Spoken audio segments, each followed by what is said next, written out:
Hello, welcome to the Getting Started video for the Lilly version of the Powerstaxx Tolerance Analysis program. In this video, we will review the basics needed to complete a simple tolerance analysis using Powerstaxx. Let's get started. When you open up Powerstaxx, the dimension sheet that you see here is where it starts. This is where the dimensional information for the features and parts of the assembly under analysis is entered. In this video, we will create a very simple stack-up investigating whether a pin fits into a hole. The first step is to give an identification prefix to the first part. In the header row of the dimension ID column, enter one or two letters as a description of the part. Let's use BA for body A. Notice that the column is filled out using that prefix and the numbers 1 to 10. If you enter a value that has already been used, it tells you to pick a different value. Now we can continue to fill in the information for the first part. One aspect of Powerstaxx is that for the most part, information is entered into green cells. Outside of headers, if a cell is not green, you usually don't enter anything into it. There are exceptions, which we'll get into in this video and other videos. We will enter a part number, a revision, and a part name. Notice that in these columns, what is entered populates down because it is common to all dimensions for the part. The next columns are for items unique to each dimension, starting with description, and then drawing zone or balloon ID. None of these things are required to get results, but should be included before the analysis is complete. Next comes the required information, the part nominal and tolerance, which is entered in the input dimensions columns. This information transfers to the output dimension columns here, and is what is actually used and transferred to the tolerance analysis sheets, which you will see. The reason for a separate column is that it allows for changing units from English to metric, and that is discussed in a different video. The next columns are the minimum, maximum, and times used columns, which the program populates. One benefit of the associative nature of Powerstaxx is that it keeps track of how many times a dimension is used. Since we are just starting out, it is 0. As the tolerance analysis is completed and dimensions are used, that value will change. Finally, there is a place for comments that may be helpful. Now we'll fill in the information for the next part. Dimension ID, part number, revision, part name, description, drawing zone, nominal value, and tolerance. Now all the information needed for a simple pin and hole stack-up is entered on the dimension sheet, and we are ready to build our stack-up. The next step is to go to the tolerance analysis sheet, which is named Stacks 1 to 50.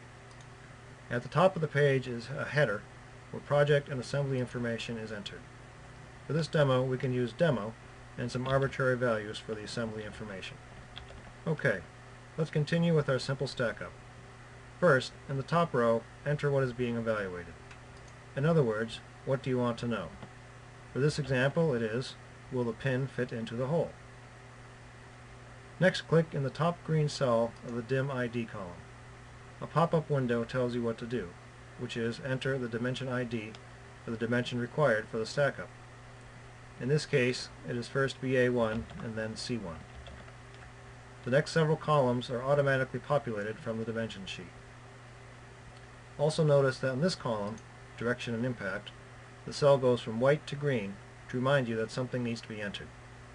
In this column, indicate whether that particular dimension is added or subtracted in the stack-up.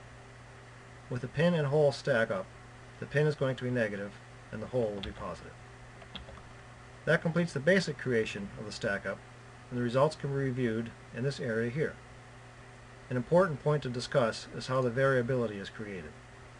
Per standard Lilly practice, Powerstaxx assumes all dimensions meet CPK of at least 1.33.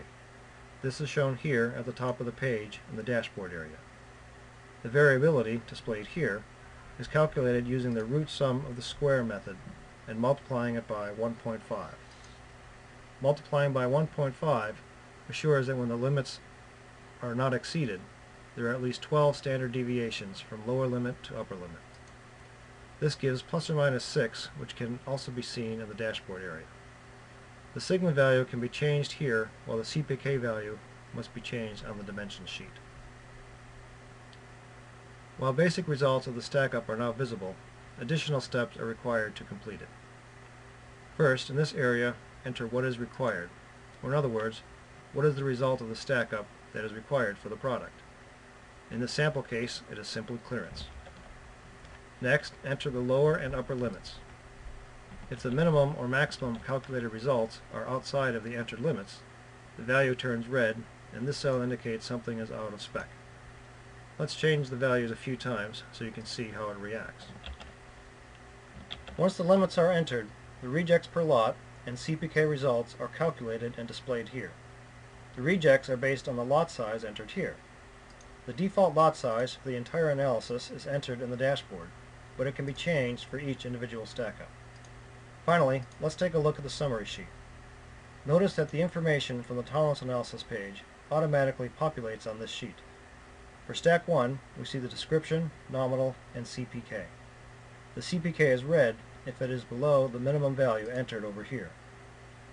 One comment to make is that if the description is not filled in on this tolerance analysis sheet, the nominal and CPK are not transferred to the summary sheet. The interaction column here is discussed in another video.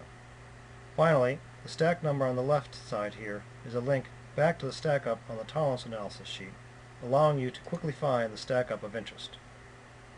That concludes the Getting Started video of Lilly's custom version of the Powerstaxx tolerance analysis spreadsheet. Please watch the additional videos for more features. Thank you for your time.